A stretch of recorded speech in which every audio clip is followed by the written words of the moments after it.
तो चलिए दर्शकों, अब आगे बढ़ेंगे और बात लोकसभा चुनाव की करेंगे। दरअसल 2 चरणों का चुनाव हो चुका है और अब बारी तीसरे चरण की है, जिसको लेकर वोट डलने हैं, जिसका इंतजार पूरा देश कर रहा है, क्योंकि यह चरण कहीं ना कहीं से लोकसभा चुनाव 2024 की दशा और दिशा तय करेगा। 5 तस्वीरें सबसे पहले हम अपने दर्शकों को दिखाते हैं और इन 5 तस्वीरों के जरिए आप ये समझिए तीसरे चरण के रण में कैसे बड़े बड़े दिग्गज जो हैं वो प्रचार प्रसार करते हुए नजर आ रहे हैं। अमित शाह का असम और बिहार द्वारा मोदी मिशन दक्षिण पर रहेंगे।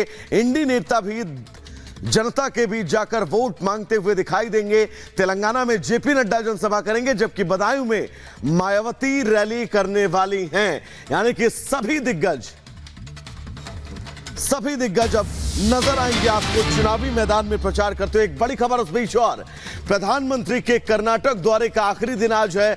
आज 2 जगहों पर जनता के बीच प्रधानमंत्री आपको नजर आएंगे। पहली जगह बागलकोटे और दूसरी जगह सोलापुर, जहां पर प्रधानमंत्री कर्नाटक की जनता को संबोधित करते हुए नजर आएंगे। और कर्नाटक के बाद उनका महाराष्ट्र का दौरा है, यानी कि कर्नाटक के बाद वो महाराष्ट्र के सतारा और पुणे में जनता से जीत का आशीर्वाद मांगते हुए नजर आएंगे।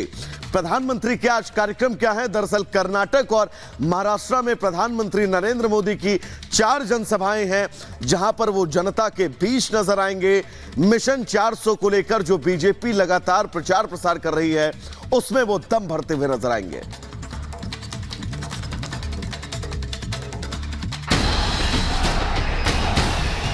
भाइयों बहनों, 26 अप्रैल को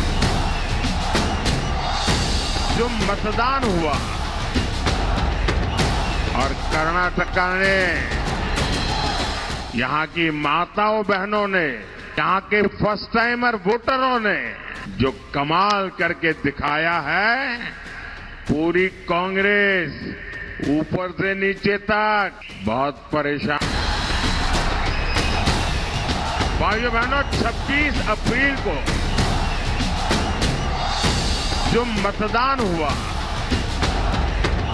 और कर्नाटका ने यहां की माताओं बहनों ने, यहां के फर्स्ट टाइमर वोटरों ने जो कमाल करके दिखाया है, पूरी कांग्रेस ऊपर से नीचे तक बहुत परेशान हो गई है। 4 जून को पूरे कर्नाटका में सेलिब्रेशन होने जा रहा है। नेहा को उस बेटी का क्या गुनाह था, और उसके पीड़िता तो कांग्रेस के कार्यकर्ता है। वोट बैंक की भूखी सरकार आपकी रक्षा नहीं कर सकती। 24 के चुनावी संग्राम में हर तरफ दाव और वादों की गर्जना सुनाई दे रही है। पीएम मोदी मिशन दक्षिण के मजबूत इरादे के साथ कर्नाटक दौरे पर हैं। जनता के भरोसे के दम पर एनडीए 400 पार और मोदी तीसरी पारी की हुंकार भर रहे हैं। कर्नाटक दौरे पर पहुंचे पीएम का आज दूसरा दिन है। कर्नाटक में पीएम आज 2 जगहों पर जनता के बीच पहुंचेंगे। बागलकोटे और सोलापुर में जनसभा को संबोधित करेंगे। कर्नाटक के बाद पीएम महाराष्ट्र के लिए रवाना हो जाएंगे, जहां सतारा और पुणे में जनता से जीत का आशीर्वाद मांगेंगे। चुनावी प्रचार अभियान के सुपर संडे में पीएम मोदी कर्नाटक में ही थे, जहां जनसभा को संबोधित करते हुए पीएम कांग्रेस पर जमकर बरसे। राहुल गांधी के विवादित बयान पर उन्हें आड़े हाथों लिया और बताया कि कांग्रेस की तुष्टीकरण की मानसिकता अब खुलकर देश के सामने आ रही है। शाहजादे ने राजा महाराजा को बुरा भला कह दिया, उनकी तो आलोचना कर दी, लेकिन भारत के इतिहास में जो अत्याचार नवाबों ने किए, निजामों ने किए, सुल्तानों ने किए, बादशाहों ने किए, उसकी बात पर तो शाहजादे के मुंह पर ताला लग जाता है। तीसरे चरण से पहले पीएम मोदी ताबड़तोड़ प्रचार कर रहे हैं। उन्होंने कर्नाटक के बेल्लारी, उत्तर कन्नड़ और दावणगेरे में सभाएं की। यहां कांग्रेस को आड़े हाथों लेते हुए पीएम ने कहा, कांग्रेस कर्नाटक को पीछे ले जा रही है। मोदी 24 घंटे काम करता है, बिना रुके, बिना थके, लेकिन कांग्रेस देश की एकता को ब्रेक करने में जुटी हुई है। बीते 10 वर्षों में एनडीए ने कर्नाटका के विकास के लिए जितना काम किया, कांग्रेस उसे बर्बाद करने पर तुली है। वो सुबह शाम तय करते हैं कि नंबर 2 एक को कैसे मारेगा, एक नंबर तय करता है नंबर 2 को कैसे मारेगा। वो उसको नीचा दिखाने के लिए क्या करेगा, ये उसको नीचा नहीं गया, ये यही खेल चलता है। कर्नाटक को ऊंचा दिखाने के लिए उनके पास कोई विजन ही नहीं है। पीएम मोदी मजबूत सरकार के दावे और आत्मविश्वास के दम पर विकास की गारंटी दे रहे हैं और जनता से जीत का आशीर्वाद मांग रहे हैं। 26 अप्रैल को जो मतदान हुआ और कर्नाटका ने, यहां की माताओं बहनों ने, यहां के फर्स्ट टाइमर वोटरों ने जो कमाल करके दिखाया है, पूरी कांग्रेस ऊपर से नीचे तक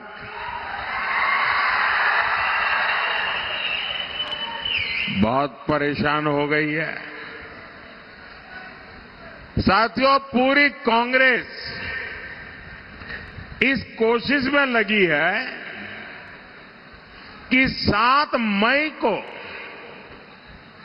कुछ तो ऐसा हो ताकि कम से कम एक खाता तो खुल जाए। एक तरफ फुल कॉन्फिडेंस, 400 पार का नारा, मोदी हैट्रिक का दावा, तो दूसरी तरफ विपक्षों की रैली और जनसभा। चाहे कांग्रेस हो, आप हो, सपा हो या फिर डीएमके, शिकायतों से भरा पिटारा नजर आता है। Bureau report, Republic Bharat. तो न सिर्फ प्रधानमंत्री बल्कि देश के कई दिग्गज आज आपको चुनावी सभा में प्रचार करते हुए नजर आएंगे। 1 मिनट की रिपोर्ट आपको दिखाते हैं। लोकसभा चुनाव प्रचार के लिए आज का दिन बेहद खास है। प्रधानमंत्री नरेंद्र मोदी दक्षिण से हुंकार भरेंगे, तो वहीं अमित शाह उत्तर और पूर्वोत्तर में जनता के बीच होंगे। पीएम मोदी आज कर्नाटक और महाराष्ट्र में जनसभा को संबोधित करेंगे और अमित शाह बिहार और असम में आज चुनावी सभाओं को संबोधित कर मोदी सरकार के कार्यकाल की उपलब्धियां गिनवाएंगे। जेपी नड्डा भी तेलंगाना में जनता के बीच जाएंगे और रैली को संबोधित करेंगे। बीजेपी का मेगा प्रचार आज रहेगा, तो विपक्ष भी अपना दमखम दिखाने की पूरी कोशिश में जुटा हुआ है। सपा अध्यक्ष अखिलेश यादव भी आज यूपी के एटा, हाथरस और आगरा में जनता को लुभाने की कोशिश करेंगे। बीएसपी सुप्रीमो मायावती भी आज बदायूं में चुनावी जनसभा करेंगी। तो आज बिहार में आरजेडी बड़ी जनसभा करने जा रही है। लालू यादव और तेजस्वी यादव रोहिणी आचार्य के लिए वोट मांगेंगे, यानी आज राजनीतिक लिहाज से सुपर मंडे रहेगा। Bureau report, Republic Bharat. तो प्रचार प्रसार के साथ ही नॉमिनेशन भरने की प्रक्रिया जो है वो भी इस वक्त बहुत तेजी से चल रही है। बड़ी खबर यह है कि आज राजनाथ सिंह नॉमिनेशन करेंगे लखनऊ सीट से। दरअसल तीसरी बार ये मौका है जब राजनाथ सिंह आपको नॉमिनेशन करते हुए नजर आएंगे और लखनऊ लोकसभा सीट से ही वो सांसद भी चुनकर आते हैं। आज राजनाथ सिंह नामांकन अपना फाइल करेंगे। राजनाथ सिंह के इस नॉमिनेशन पर हमारी नजर भी रहेगी। दोपहर तकरीबन 12 बजे का वो वक्त होगा जब राजनाथ सिंह कलेक्ट्रेट पहुंचकर अपना नॉमिनेशन फाइल करेंगे। लखनऊ से लगातार तीसरी बार राजनाथ सिंह लोकसभा चुनावी मैदान में है और इस बार राजनाथ सिंह हैट्रिक लगाने के लिए तैयार हैं, लेकिन अब सब कुछ जनता के हाथ में है। एक और बड़ी खबर अपने दर्शकों को बता दें, राजनाथ सिंह के साथ ही साथ आज स्मृति ईरानी भी अपना नॉमिनेशन फाइल करने वाली हैं। अमेठी सीट से तीसरी बार यह मौका होगा जब वो पर्चा भरेंगी। अमेठी में 5वें चरण में मतदान होना है। 20 मई वो तारीख जब 5वां चरण है और ऐसे में आज अपना नॉमिनेशन फाइल करती हुई स्मृति ईरानी अमेठी लोकसभा सीट से नजर आएंगी। तो ये 2 तस्वीरें हैं। सबसे पहली तस्वीर राजनाथ सिंह की, जहां पर आज वो नॉमिनेशन फाइल करते हुए नजर आएंगे। लखनऊ लोकसभा सीट तीसरी बार हैट्रिक लगाने के लिए तैयार। तो दूसरी तरफ स्मृति ईरानी जो तीसरी बार आज अपना नॉमिनेशन फाइल करने वाली है। इसी से जुड़ी एक रिपोर्ट आपको दिखाते हैं।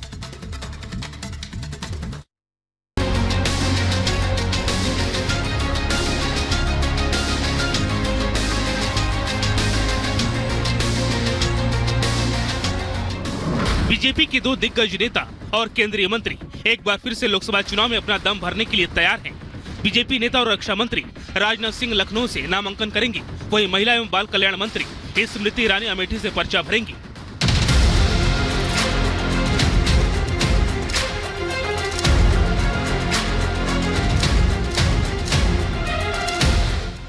चाहे राजनाथ सिंह हो या फिर स्मृति ईरानी, दोनों ही अपनी अपनी सीट से तीसरी बार मैदान में नजर आएंगे। रक्षा मंत्री राजनाथ सिंह की बात करें तो 2014-2019 लोकसभा चुनाव में रिकॉर्ड मतों से चुनाव जीतने के बाद इस बार राजनाथ सिंह लखनऊ सीट से हैट्रिक लगाने उतर रहे हैं, जहां उनका मुकाबला सपा उम्मीदवार रविदास मेहरोत्रा और बसपा के सरवर मलिक से होने जा रहा है। यही हमारा भारत 2014 में अर्थव्यवस्था के आकार, इकोनॉमी की साइज के मामले में दुनिया के देशों में 11वें स्थान पर खड़ा था। करिश्माई काम किया है हमारे प्रधानमंत्री मोदी जी ने कि बहनों भाइयों, जो हमारा भारत धन दौलत के आकार के मामले में, इकोनॉमी के साइज के मामले में दुनिया में 11वें स्थान पर खड़ा था, वह 8 साल के अंदर ही जंप लेकर आज दुनिया के देशों में 5वें स्थान पर पहुंच गया है।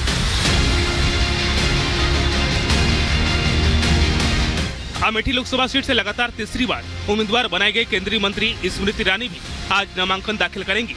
2014 में पहली बार अमेठी से स्मृति ईरानी को बीजेपी ने प्रत्याशी बनाया था, लेकिन स्मृति को हार का सामना करना पड़ा। बावजूद इसके वो लगातार अमेठी में डटी रही और 2019 में पार्टी ने उन्हें एक बार फिर से अमेठी से टिकट दिया तो स्मृति ने राहुल गांधी को हराकर कांग्रेस के सबसे मजबूत दुर्ग को ढा दिया। कांग्रेस पार्टी के सांसद 15 साल लापता रहे, एक चुनाव हारने के बाद छोड़कर क्षेत्र चले गए। मैं हार कर भी डटी रही और जीत कर जो वादा दिया था उस वचन की पूर्ति की और गौरीगंज में अपना मकान बनाया। इन दो दिग्गजों के अलावा दिल्ली में नॉर्थ वेस्ट से बीजेपी के उम्मीदवार योगेंद्र चंदौलिया भी आज अपना नामांकन दाखिल करेंगे। चुनावी रण में अपना दम भरने के लिए आज कल्पना सोरेन भी पर्चा भरेंगी। कल्पना सोरेन गांडेव विधानसभा सीट से उपचुनाव लड़ने जा रही हैं। Bureau report, Republic Bharat. तो न सिर्फ देश भर में ही प्रधानमंत्री नरेंद्र मोदी को एक बार फिर से प्रधानमंत्री बनाने के लिए उत्साह है, बल्कि विदेश से भी ऐसी तस्वीरें आई हैं जो आपको रोमांचित कर देंगी। लंदन की तस्वीर आपको इस रिपोर्ट में दिखाते हैं।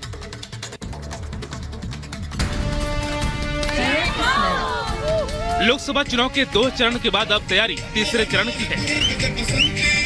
बीजेपी के तमाम दिग्गज चुनाव प्रचार में जुटे हुए हैं, तो बीजेपी का समर्थन देश के बाहर भी हो रहा है। लंदन में बीजेपी और पीएम मोदी के सपोर्ट में रन फॉर मोदी कार्यक्रम का आयोजन किया गया। एक सुर में मार्च करते हुए प्रधानमंत्री मोदी के प्रति अपना समर्थन व्यक्त किया। इस रन फॉर मोदी कार्यक्रम का आयोजन overseas friends of BJP UK ने किया था।